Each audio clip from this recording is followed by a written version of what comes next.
आज हम लोग इस वीडियो में जानेंगे कि जब मंदोदरी का विवाह किष्किंधा के राजा महात्मा बाली से हो गया था, फिर वह लंका के राजा रावण की पत्नी कैसे बनी। बाली की वरदानी शक्ति दिन दुनी चार चौगुनी बढ़ती थी। इसका प्रमुख कारण उनकी तपस्या और पूजा पाठ ही था। वह सुबह शाम ऋषियों की तरह संध्या वंदन किए बिना अपना दिन या रात शुरू नहीं करते थे। जब किसी शत्रु का वध करते थे, उसके बाद उसके पाप निवारण के लिए तपस्या अवश्य करते थे। एक बार की बात है, महाराज बाली तपस्या कर रहे थे। उधर ब्रह्मा और शिव के वरदान पाने के बाद मदांध रावण तीनों लोकों में युद्ध, छल और बल से किसी न किसी प्रकार सबको हराता हुआ धीरे धीरे पूरे पाताल, आकाश और अंतरिक्ष को जीत चुका था। अब वह पृथ्वी के समस्त राजाओं को बारी बारी से युद्ध करके अपने अधीन कर रहा था। इसी उद्देश्य से वह किष्किंधा आया और बाली से युद्ध की मांग की, लेकिन बाली उस समय तपस्या में बैठे थे। रावण बार बार उनके ध्यान को भंग करने की कोशिश कर रहा था, जिससे क्रोधित होकर बाली ने रावण को पकड़कर अपनी बगल में दबाकर 6 महीने तक तपस्या करते रहे। रावण कुछ नहीं कर पाया, चुपचाप दबा रहा। 6 महीने बाद तपस्या खत्म करके फिर उन्होंने रावण से पूछ लिया कि अब बताओ, युद्ध की मांग कर रहे थे ना, चलो मैदान में। परंतु रावण ने तुरंत हार मान ली, लेकिन मन में दुश्मनी की गांठ बांध ली और मौके की तलाश में रहने लगा। अगले साल फिर बाली पहले की भांति अपने प्रिय भ्राता सुग्रीव को कार्यवाहक राजा बनाकर तपस्या करने लगे। भ्राता प्रेमवश सुग्रीव भी ज्यादातर समय भाई के आसपास ही गुजारते थे। अतः अपने गुप्तचरों से सूचना पाकर रावण किष्किंधा में ऋषि के वेश में आता है और बाली की आज्ञा थी कि उसके राज्य में किसी भी ऋषि की आज्ञा को ईश्वर की आज्ञा मानकर उनकी सेवा करे। दूत से ऋषि आगमन सुनकर महारानी मंदोदरी अपनी देवरानी तारा के साथ आकर ऋषियों को भोजन सेवा के लिए खुद आ गई। मौका पाकर रावण ने दोनों को पकड़कर अपने विमान में डालकर उनका हरण करके लंका की तरफ चल देता है। मंदोदरी और तारा दोनों ही उस समय गर्भवती थी और संतान को जन्म देने वाली थी।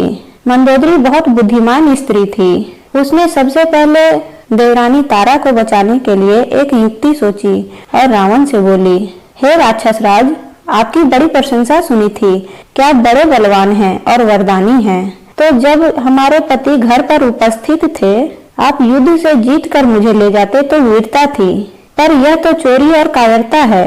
रावण बोला कि आपकी सुंदरता मैंने दैत्यों के मुंह से सुनी थी, देखने की इच्छा हुई, आज देखा तो खुद को रोक नहीं पाया। बाली को वरदान है कि उसके सामने कोई भी जीत नहीं सकता, इसीलिए छल करना पड़ा, और छल और बल भी युद्ध नीति का अस्त्र है। मंदोदरी ने पूछा कि अगर तपस्या से लौटने के बाद महाराज बाली तुमको और तुम्हारे परिवार, प्रजा, सैनिक पर आक्रमण करके तुमको मार डालेगा तो क्या करोगे? दोनों राज्यों के कितने ही निर्दोष लोग मारे जाएंगे। क्या इसकी तुमको कोई चिंता नहीं है या भय नहीं है? कौन बचाएगा? रावण बोला कि तुम जैसी सुंदरी अगर कुछ महीने के लिए मेरी पत्नी बनी रहे, फिर मृत्यु भी आ जाए तो कोई बात नहीं, मैं तुम्हारे बिना नहीं रह सकता। मंदोदरी ने बोला कि अगर बीच का रास्ता निकाला जाए तो दोनों राज्यों के निर्दोष सैनिक मरने से बच सकते हैं। तुम और बाली दोनों बच सकते हो। रावण बोला, मैं तैयार हूँ। मंदोदरी ने कहा कि मैं तुम्हारे साथ चलूंगी, पर मेरी देवरानी तारा को किष्किंधा में छोड़ना होगा। रावण मान गया और तारा को पुनः किष्किंधा में वापस करने चल पड़ा और तारा को महल की छत पर उतार दिया। वह फिर मंदोदरी को लेकर चलता है तो मंदोदरी कहती है कि मैंने सुना है कि आपकी गर्जना इतनी भयानक है कि जिसको सुनकर महिलाओं के साथ पशुओं के भी गर्भ गिर जाते हैं। उसने कहा, यह सच है? तो मंदोदरी बोली कि मैं वह गर्जना सुनना चाहती हूँ। रावण ने बड़ा अट्टहास किया, जिससे पूरे ब्रह्मांड में आवाज गूंज गई। इतनी भयंकर आवाज से रानी मंदोदरी का गर्भ का भी अस्त्राव हो गया और उनका पुत्र समय से पहले ही पैदा हो गया। यह मंदोदरी का दूसरा त्याग था और आतताई से अपने और बाली पुत्र की रक्षा करने का बुद्धिमानी पूर्ण फैसला था। अब मंदोदरी ने पुनः प्रार्थना की कि इस बच्चे को तारा के पास छोड़ दो ताकि इसका पालन पोषण हो। इस निर्दोष को आप जिसका है उसी को देकर मानवता का परिचय दो।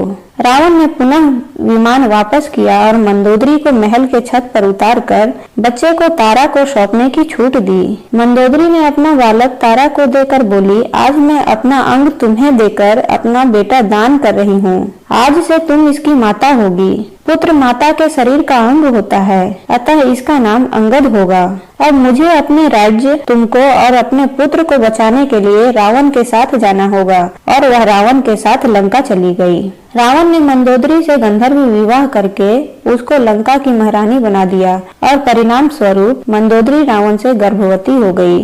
पूरे 1 साल की तपस्या का व्रत लिए महाराज बाली की जब तपस्या खत्म हो गई और सुग्रीव की सेवा भाव से वह बहुत खुश हुए, भाई को गले लगाया और प्रसन्न होकर अपने राज्य को लौटे। परंतु तारा से सारी घटना सुनकर सुग्रीव को राज्य की रक्षा के लिए छोड़ा और खुद अत्यंत क्रोधित में भरकर लंका पहुँचे और रावण को ललकारते हुए लंका में विचरण करने लगे। रावण डर से कांपता हुआ कभी इस महल से उस महल में छिपता हुआ घूम रहा था। उसको कोई उपाय नहीं सूझ रहा था। तब मंदोदरी ने लंका में नरसंहार रोकने के लिए पुनः परोपकार की भावना से रावण का साथ दिया और बाली के क्रोध से बचने का उपाय बताया। रावण ने दूत को भेजकर बाली को राजमहल में बुलाया और मंदोदरी के पीछे खड़ा होकर अत्यंत दीन भाव से बोला कि महाराज, मैं ब्राह्मण पुत्र हूँ, अपने वचन का पालन करूँगा। आपकी महारानी को आदर के साथ आपको सौंपूंगा। आप पहले मेरा आतिथ्य स्वीकार करें, मेरे साथ भोजन कीजिए, मेरी दोस्ती स्वीकार कीजिए। रावण के दीन वचन सुनकर और मंदोदरी की प्रार्थना सुनकर बाली का क्रोध शांत हो गया और वह भोजन करने के लिए तैयार हो गए और रावण के साथ उसकी रसोई में बैठे। खाना परोसने वाली स्वयं रानी मंदोदरी थी। उसने 2 थाल में स्वादिष्ट व्यंजन परोसे और रावण और बाली के सामने रख दिए।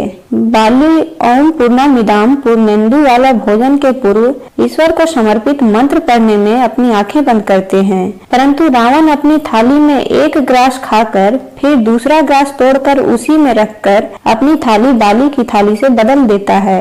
मंदोदरी को पता था कि बाली कभी किसी का जूठा भोजन नहीं कर सकते थे, इसीलिए उसने ही रावण से यह काम करवाया था। बाली ने ऐसा करते देख खड़े होकर अत्यंत क्रोध में गर्जना की। पूरी लंका में चारों तरफ हाहाकार मच गया, जिसको सुनकर लंका में मंदोदरी समेत 72,000 राक्षसियों के गर्भ एक साथ गिर गए। पूरी लंका में चारों तरफ हाहाकार मच गया। रावण अपनी मृत्यु पक्की समझकर पुनः मंदोदरी के पीछे छुप गया। गर्भ अस्त्राव के दर्द को समेटे हुए मंदोदरी पुनः हाथ जोड़कर बाली से बोली कि हे महात्मा, हे वैष्णव, हे बलवानों में श्रेष्ठ महाराज बाली, आपके सामने यह रावण एक तुच्छ प्राणी है। ऋषि विश्व सर्वा का पुत्र है। आप तो ऋषियों के रक्षक हैं, फिर ऋषि पुत्र का वध कैसे कर सकते हैं? इसके अपराध को क्षमा कीजिए। वैसे भी अब मैं आप जैसे महात्मा की पत्नी बनने लायक नहीं रही। जब आप इसके एक बार चखे हुए भोजन को नहीं खा सकते, तो यह तो मेरे साथ सब कुछ कर चुका है, और यह रक्त अस्त्राव जो आपकी गर्जना से हो रहा है, इसकी संतान पैदा होने वाली है, इसीलिए मैं आपके योग्य नहीं रह गई। मंदोदरी की बात सुनकर बाली का क्रोध कम हुआ, परंतु उन्होंने कहा कि इसने अपनी गर्जना से हमारे पुत्र अंगद को समय से पूर्व जन्म करवाकर उसको शारीरिक रूप से कमजोर किया है। अतः आज लंका की कोई भी गर्भवती अपने बच्चे को रोक नहीं सकती, और ऐसा कहकर पुनः अट्टहास करते हैं, जिससे लंका की सारी स्त्रियों के गर्भ एक साथ गिर जाते हैं। इस तरह महाराज बाली ने मंदोदरी की सलाह पर एक बार फिर रावण को माफ किया और जीवन दान दिया। बदले में रावण ने कुछ भी हो जाए कभी किष्किंधा की तरफ न देखने या कोई धोखा न करने की सौगंध खाई। मंदोदरी और रावण का पहला पुत्र नरांतक, जो 7वें मास में और ज्येष्ठ के मूल नक्षत्र में पैदा हुआ, अर्थात गर्भ के 7वें महीने में, जो अशुभ माना जाता है, और सभी 72,000 बालकों को नदी में एक साथ बहा दिया गया, जो बहकर नदी के बीच में खड़े एक वट वृक्ष तक पहुँचते हैं और उसी से चिपक कर उसके दूध को पीकर बड़े होते हैं।